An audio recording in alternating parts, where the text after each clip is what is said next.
Kayamkulam Rotary club ഭാരവാഹികളുടെ സ്ഥാനാരോഹണം നടത്തി. വിവിധ പദ്ധതികളുടെ ഉദ്ഘാടനവും ഇതോടനുബന്ധിച്ച് നടന്നു. കായംകുളം റോട്ടറി ക്ലബ്ബ് ഭാരവാഹികളാണ് ചുമതലയേറ്റത്. വിവിധ പദ്ധതികളും ഉദ്ഘാടനം ചെയ്തു. KSRTC മുൻ MD ബിജു പ്രഭാകർ സ്ഥാനാരോഹണ ചടങ്ങ് ഉദ്ഘാടനം ചെയ്തു. റോട്ടറി ക്ലബിന്റെ പല പ്രവർത്തനങ്ങളും ഞാൻ തിരുവനന്തപുരത്ത് മാത്രമല്ല, ഇവൻ കാസർഗോഡ്, കാഞ്ഞങ്ങാട് വരെയുള്ള സുഹൃത്ത് ബന്ധം വഴി ഞാൻ കണ്ടിട്ടുള്ളതാണ്. ഞാൻ വളരെയധികം അസോസിയേറ്റഡ് ആയിട്ടുള്ളത് തിരുവനന്തപുരത്തെ റോട്ടറി സ്കൂൾ നടത്തുന്ന ഒരു സ്പെഷ്യൽ സ്കൂളാണ്.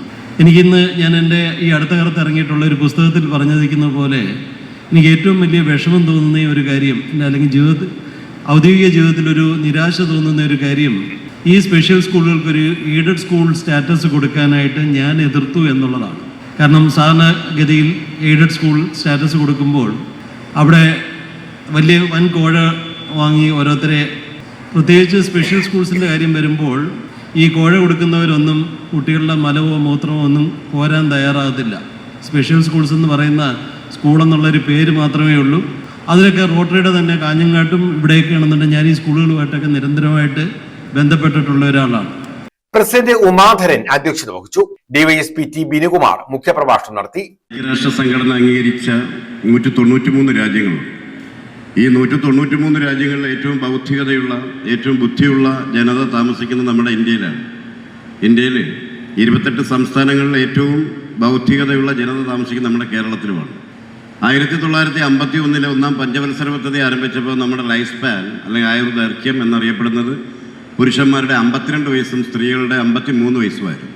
2023 നബാർഡ് നടത്തിയ ഒരു സർവേ പ്രകാരം ഒരു പുരുഷൻ മരണപ്പെടുന്നത് ഇന്ന് 72ാമത്തെ വയസ്സിലും സ്ത്രീ മരണപ്പെടുന്നത് 74ാമത്തെ വയസ്സിലുമാണ്.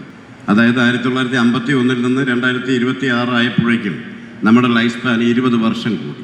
ഏത് കലാലയങ്ങൾ നോക്കിയാലും ഇന്നത്തെ സർവേ അനുസരിച്ച് ഒരു വിഭാഗം കുഞ്ഞുങ്ങൾ ഏതെങ്കിലും തരത്തിലുള്ള ഒരു ലഹരി ഉപയോഗിക്കുന്നുണ്ടെന്ന് തെളിഞ്ഞിട്ടുണ്ടെന്നുള്ളതാണ്. ഞാൻ പറഞ്ഞതിൻ്റെ അർത്ഥം, ഇന്ന് ഒരു വിഭാഗം ജനത മരണപ്പെടുന്നത് ആയുസ്സെത്താതെയാണ് എന്ന് പറയുമ്പോൾ അതിൻ്റെ അർത്ഥവും നമ്മളിന്ന് കണ്ടുവരുന്ന ഈ പല തരത്തിലുള്ള ലഹരികളാണ്.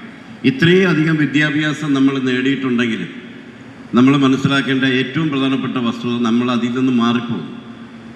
നമ്മളാക്കിയ, നമുക്ക് ഇത്രയും നല്ലൊരു ആർഷഭാരത സംസ്കാരം സാക്ഷ്യം വഹിച്ച എത്രയോ പൂർവികർ, എത്രയോ സ്വാതന്ത്ര്യ സമര സേനാനികൾ നമുക്കുണ്ടായിരുന്നു എന്ന് നമ്മൾ അറിയുന്നില്ല എന്നുള്ളതാണ്.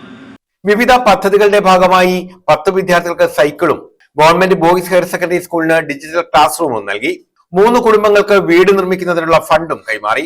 ഗവൺമെന്റ് ബോയ്സ് ഹൈസ്കൂളിലെ കാലപ്പഴക്കം ചെന്ന സൈക്കിൾ ഷെഡ് പുതുക്കി നിർമ്മിക്കാനും നടപടി ആരംഭിച്ചതായി റോട്ടറി ക്ലബ്ബ് ഭാരവാഹികൾ പറഞ്ഞു. കൗൺസിലർ നസീർ, വിവേക് സുകുമാരൻ, ആലൻ തോമസ്, ടോം കോശി എന്നിവർ പങ്കെടുത്തു.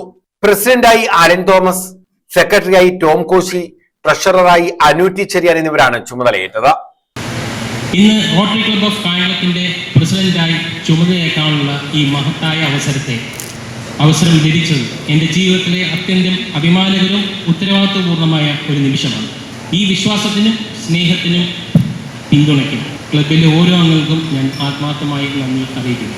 ഈ അവസരത്തിൽ കഴിഞ്ഞ വർഷം നമ്മുടെ ക്ലബിനെ നയിച്ച നമ്മുടെ president Rotarian Umadharan, secretary Rotarian Anil Kurichiyil, treasurer Shanavas Syed, മറ്റ് ഡയറക്ടർ ബോർഡ് അംഗങ്ങൾ, നിങ്ങൾക്കുള്ള പ്രത്യേകമായ അഭിനന്ദനം ഞാൻ ഈ അവസരത്തിൽ അറിയിച്ചുകൊള്ളുന്നു. News bureau, Kayamkulam.